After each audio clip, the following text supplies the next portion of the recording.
Quiero expresar al señor presidente mi gran felicidad, mi enorme alegría, porque por primera vez desde que volvió la democracia tenemos un presidente liberal de punta a punta.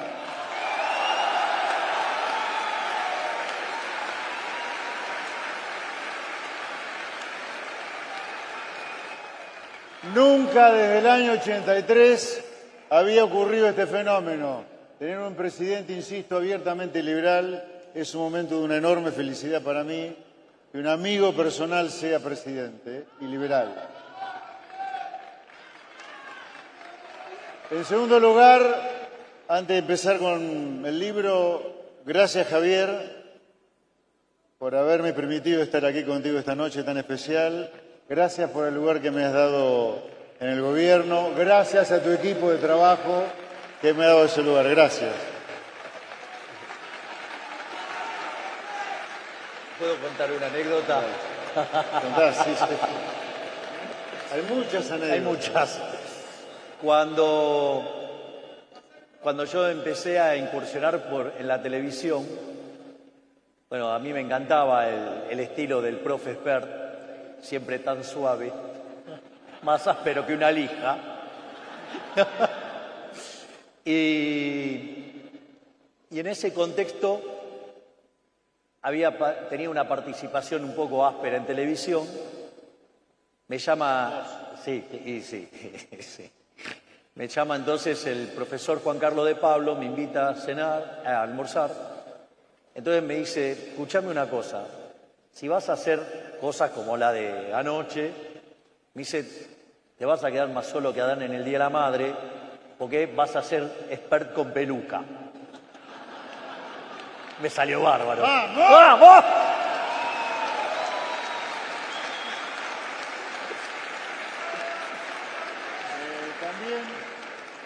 También quiero agradecer mucho a mi equipo de trabajo, porque sin ellos no hubiéramos llegado, por lo menos yo, el presidente ha llegado afortunadamente mucho más lejos, al lugar en el que estamos, así que muchas gracias a ellos, en particular a la jefa de ese equipo de trabajo, la gran Jimena Aristizábal.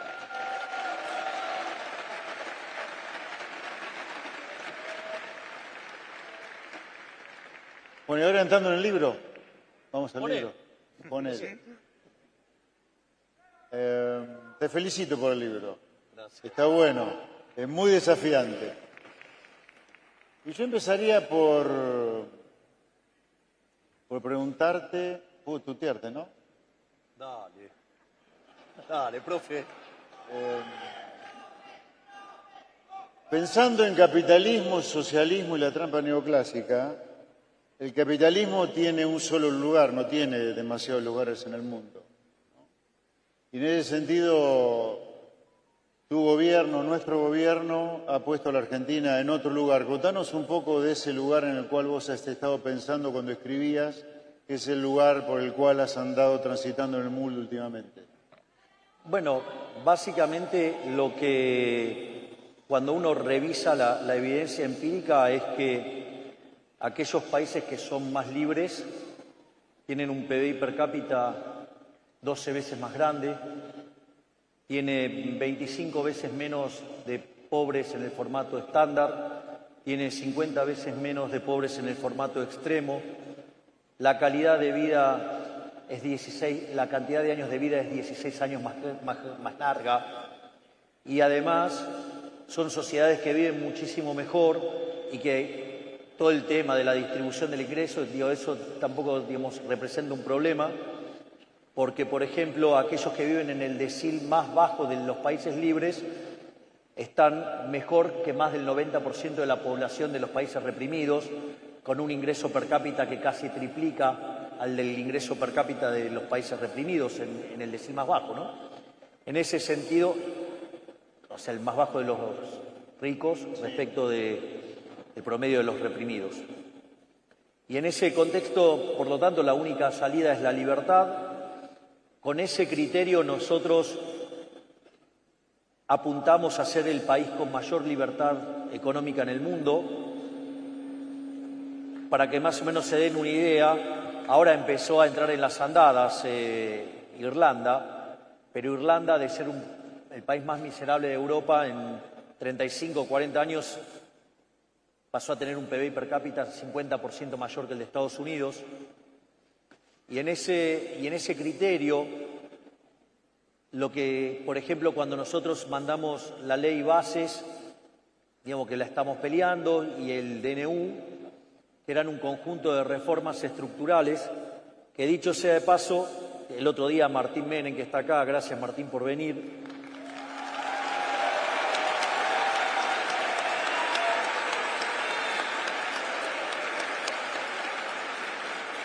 contaba que, siendo, digamos, la reforma de Menem de los 90 la más grande de la historia, la de la ley bases era 5 veces más grande, y que si sumamos el caso del DNU pasa a ser 8 veces más grande, y eso, por ejemplo, nos permitiría avanzar en el índice de libertad económica 90 puestos y parecernos a países como Alemania, como Francia, como Italia, y convertirnos en una potencia.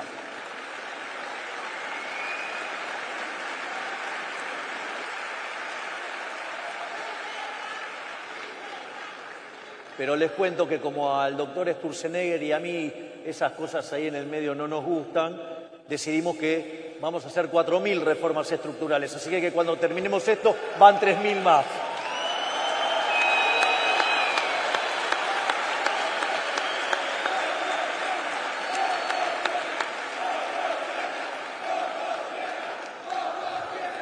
Che, usted dice motosierra, si hay uno que dice, nah, si tiene mucha licuadora y tijerita. Ahora, ante las ideas de la libertad, que son, por supuesto, superadoras y que son lo que está demostrado que dan bienestar y que hacen que las sociedades vivan mejor, ¿por qué crees, y esto es una duda casi personal, que las ideas de la libertad, que las ideas de izquierda todavía siguen sobreviviendo? A ver, no.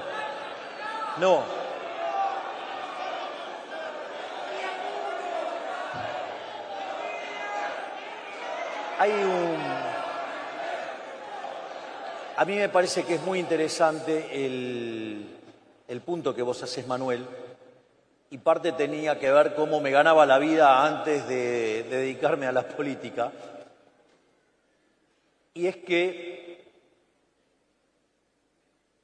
la pregunta es por qué la gente abraza las ideas de la izquierda.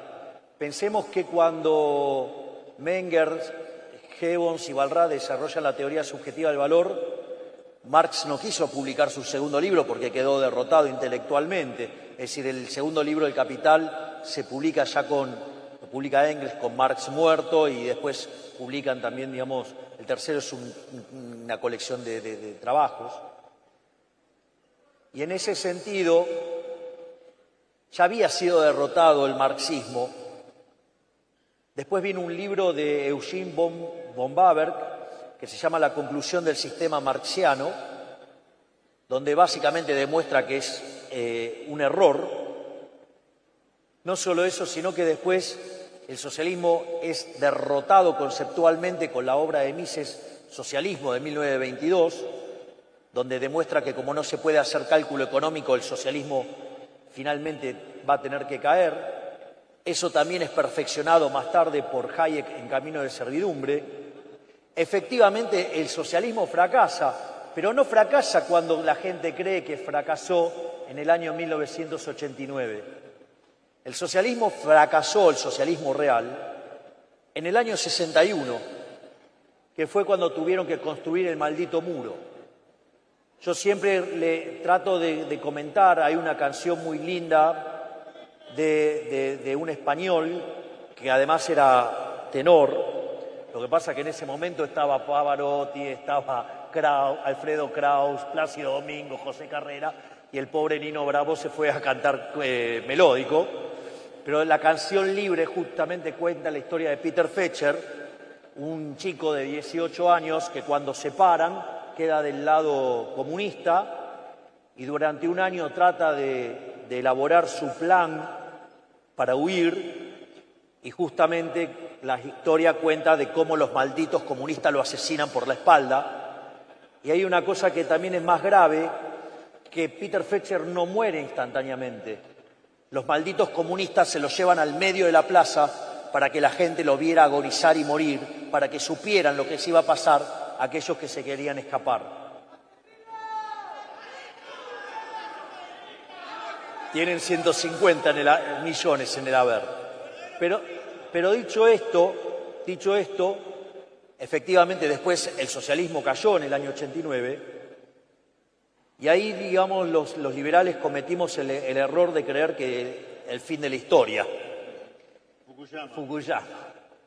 Y ahí ellos se reagruparon en el Foro de San Pablo, hoy Grupo Puebla, y ahí construyeron una estrategia para volver al poder en base a las ideas de Gramsci. Pero más allá de esto, yo eso lo explico en el último artículo de la parte 1, de cómo construyeron esta estrategia, pero la razón final es esta, la que decís vos, pero ¿por qué? Digamos, si fue un fracaso en lo económico, en lo social, en lo cultural, mataron a 150 millones de seres humanos, ¿por qué insisten con esto? Y en realidad, ahí está la respuesta. La respuesta está en un libro de Mises que se llama La mentalidad anticapitalista. Es decir, supongamos que tenemos una carrera y corren 20 y gana uno, pero hay 19 que perdieron. Entonces, ¿qué es lo que hace el socialismo? Trabaja sobre aquellos 19 que perdieron, creando una suerte, una idea de conspiración de que ganó uno, entonces si ganó uno pierde el otro. La idea... Resentimiento. ¿Cómo? Genera resentimiento. Exactamente. Cuando de hecho vos empezás a trabajar y vas al límite, te encontrás con el problema de la teoría del valor. Entonces vos decís, ¿pero por qué esta gente sigue utilizando la teoría valor-trabajo? Bueno, porque es lo que le permite aplicar la teoría de la explotación de Rothbardus y la plusvalía de Marx. Y eso está básicamente, es lo no confesado del socialismo. Es decir, en una pátina de altruismo, detrás del socialismo se esconde la envidia, el odio, el resentimiento, el trato desigual frente a la ley, la violencia y el asesinato. Entonces, es la economía de los fracasados.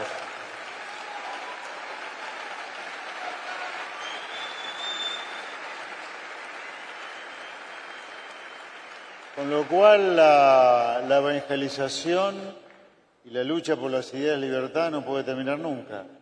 Exactamente. Hay que seguir y persistir. Sí, y ahí hay algo muy interesante lo que decís, profe, porque no solo es batalla cultural. Digo, porque si nos quedamos en la batalla cultural y no nos metemos en el barro de la política, esto no funciona. Pero es que el barro de la política es batalla cultural también. Bueno, a esto es lo que quiero ir. Miren, ustedes van a ver un partido de Argentina, el partido de Argentina es maravilloso. Las tribunas llenas, las banderas celeste y blanca, la gente alentando. Ahora ustedes ponen la pelota en el medio de la cancha y por más que griten no se mueve. Entonces ustedes necesitan los jugadores para que muevan la pelota, sí, y los goles lo hace Messi. Entonces, y en ese sentido, hay algunos liberales que ya sea por envidia, por ser unos fracasados o lo que fuera, o porque son incapaces, se dedican a tirarle piedra a los propios. Te pasó a vos, me pasó a mí, nos pasa a todos los que decidimos meternos en el barro. Pero la realidad es que si no nos metemos en el barro, los zurdos nos llevan puestos, porque lo que importa es tener el poder. Ahora ahí hay una cosa.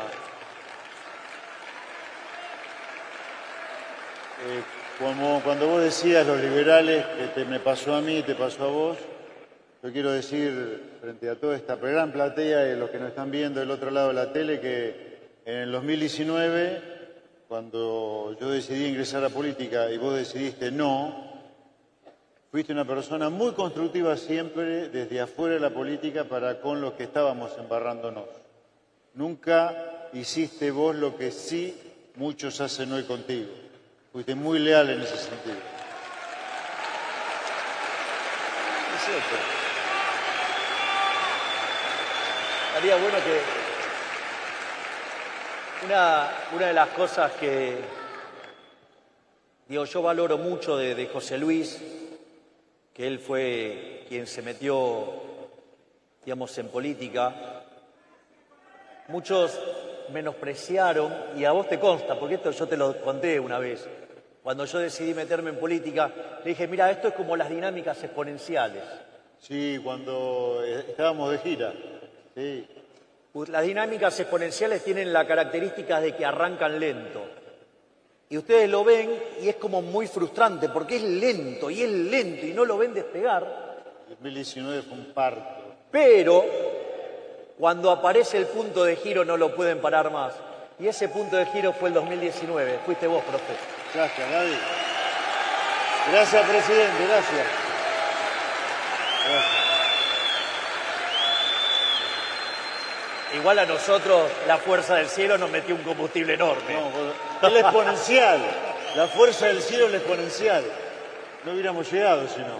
Si no, sería imposible. Todo tu mérito. Todo. Qué recuerdos aquel 2019, ¿no, José Luis? Sí. Todo. Él iba a ser Yo fui candidato. en el 2019. 10 días duré, pero fui candidato. Bueno, duraste más que en Pinedo como presidente, ¿de verdad? Sí, qué bárbaro. El parte del libro, del libro se desprende lo importante del capital humano, lo importante de la educación. Nos gustaría que nos cuentes, bueno, eso, ¿no? Y que de hecho lo ponderás tanto en el gobierno con un gran ministerio y con una gran ministra. Bueno, ¡Grande, Sandra!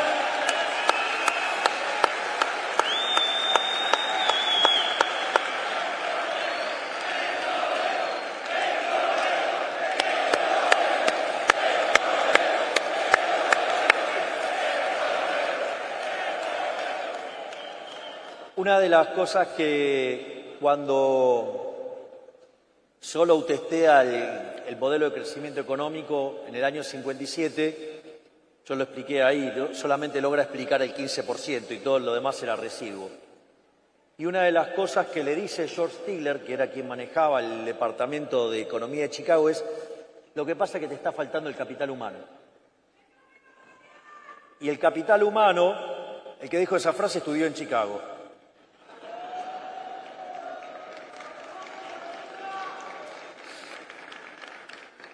Y en ese contexto se desarrollan dos vertientes de capital humano. Una es la de microeconomía, que es la que tiene que ver con Gary Becker, y la otra la de Hirofumi Osawa, tutor de tesis de Sidrausky, probablemente el economista más importante de la historia argentina. Y en ese contexto, básicamente lo que descubren es que el problema es que la economía se estancaba en ese modelo. ¿Por qué? Porque funcionaba como limitante la población. Claro. Entonces la forma de saltar el problema ese de la población constante era meterle productividad adicional al capital humano, y se hacía exógenamente en ese momento, y se resuelve ese problema. Después viene toda una discusión, digamos, de empírica, y esa discusión termina en el año 83, si no me equivoco, con un paper de Mankiw, David Romer y Weil, donde, no, creo que es del 89, y testean empíricamente, y con el capital humano explican el 85%. Por lo tanto, la explicación del crecimiento económico es capital humano. Y nosotros nos tomamos tan en serio esa idea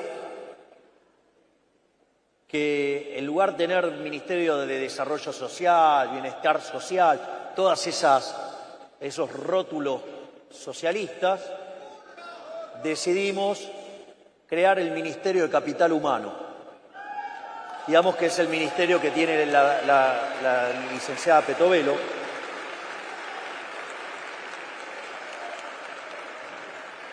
Y eso, nosotros cambiamos el sentido de la política social. La política social en Argentina siempre fue el asistencialismo, es decir, darte el pescado. Y nosotros lo que estamos haciendo es crear una situación donde vos aprendas a pescar y, si es posible, tener tu propia empresa de pesca.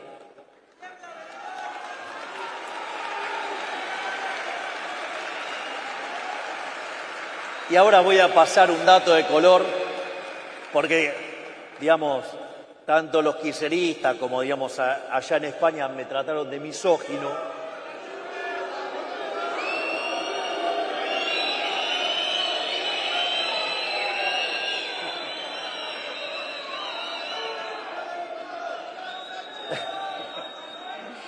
En ese...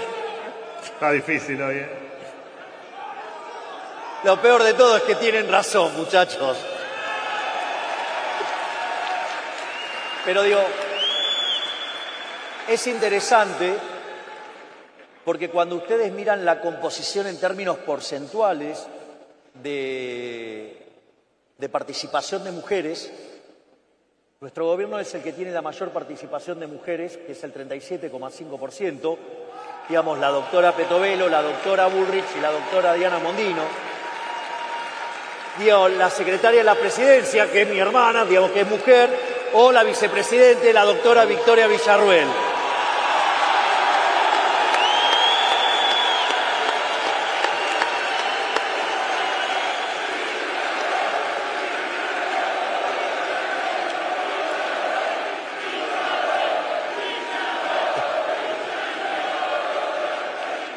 Y no solo eso.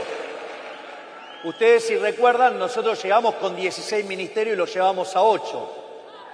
Si ustedes corrigen por la cantidad de ministerios que absorbió Petovelo, que tiene el equivalente de más de 7 ministerios, es decir, cerca del 68, 77 o 70% de la estructura está manejada por mujeres. O sea que en el fondo soy un calzonudo.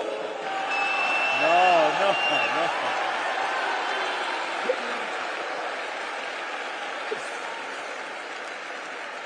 Dicho sea de paso, ahora que hablamos de bueno, dos cosas, ¿no? El equipo tuyo es extraordinario, la verdad que... Es extraordinario. Espectacular. Mirá, no lo pude saludar, pero lo vi. Mirá, lo vi allá. Mirá, el que está saneando el Banco Central, el doctor Bausiri. Gran equipo, brillante. Ahora, Bob Lucas, el premio Nobel de Economía... Robert Lucas Jr. Sí. Le daba mucha importancia a la difusión del conocimiento como factor de crecimiento. Él se preguntaba mucho por qué en ciudades muy densamente pobladas se generaba más conocimiento que en ciudades no tan densamente pobladas. Es como que el conocimiento se difunde y es factor de crecimiento. No hay rendimiento creciente a esa escala, no hay tanta tecnología, no hay capital humano, sino la importancia de cómo se difunde el conocimiento. Yo charlo con vos, aprendo algo de vos, yo lo difundo. Sí. A ver, ahí Robert Lucas Jr. trabaja con dos cuestiones. Porque si vos te quedaras solamente en la hipótesis de estudiar nada más, el día que saturaste no hay más. Entonces, fíjate que él habla de que en realidad no es solamente conseguir el conocimiento de las credenciales, sino de seguir aprendiendo mientras que trabajás y demás. Claro. Y la interacción que vos mencionás, bueno, eso a los aborteros le va a caer muy mal, porque es el mismo problema que plantea y manifiesta Julian Simon, que es uno de los tecnooptimistas. Dice, la población, y esto lo dice Elon Musk, lo hablé con Elon Musk en la primera reunión y uno de los temas que vamos a trabajar es el de la población.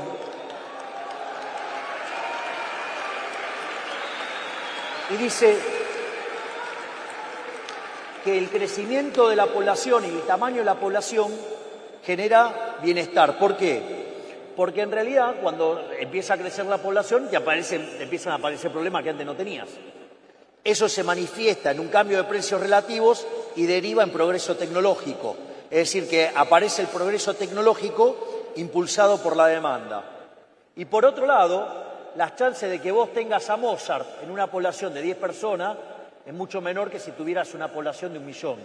Por lo tanto, digamos, eso también demuestra que se dejen de joder con la Agenda 2030 y, digamos, y todas esas cosas, porque lo único que hace es a reventar la población.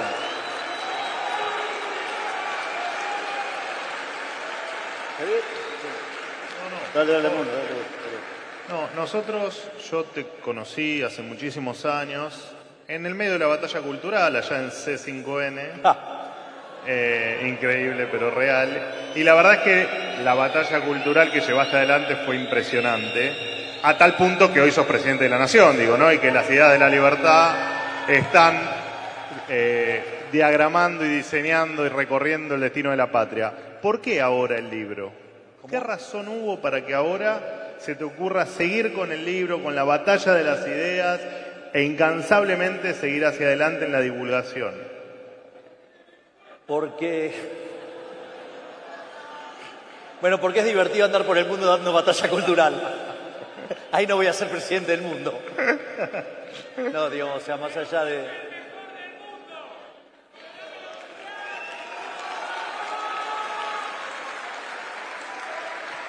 Ahí la realidad...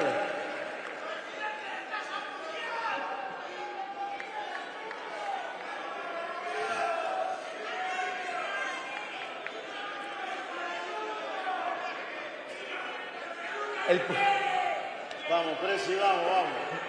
Dele. Están muy comunicativos. El punto es el siguiente. Y en algún sentido lo señaló el profe Espert. El hecho de que vos entres en política es importante, no solo la acción política, sino la batalla cultural. Pero si vos no te metés en la política, no funciona.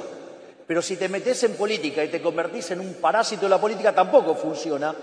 Entonces, vos no podés dejar de dar la batalla cultural. Lo interesante es que ahora el micrófono se vuelve más grande. Entonces, todas estas cosas que yo decía, ustedes las conocían. Lo que dije en Davos no les sorprendió a nadie. Pero digo, nadie se imaginó que se los iba a decir en la cara. Entonces...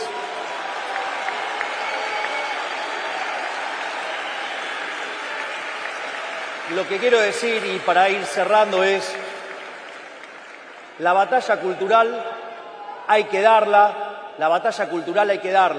tanto en las aulas como en la política y en todos lados. No la pueden dejar de dar en ningún lado, porque si no, los zurdos nos van a llevar puesto. Entonces, la única forma de defender las ideas de la libertad es peleando por ellas día a día, porque si no las defendemos, nos van a llevar puesto y después no lloren. Así que vayan, peleen por las ideas de la libertad. ¡Viva la libertad, carajo!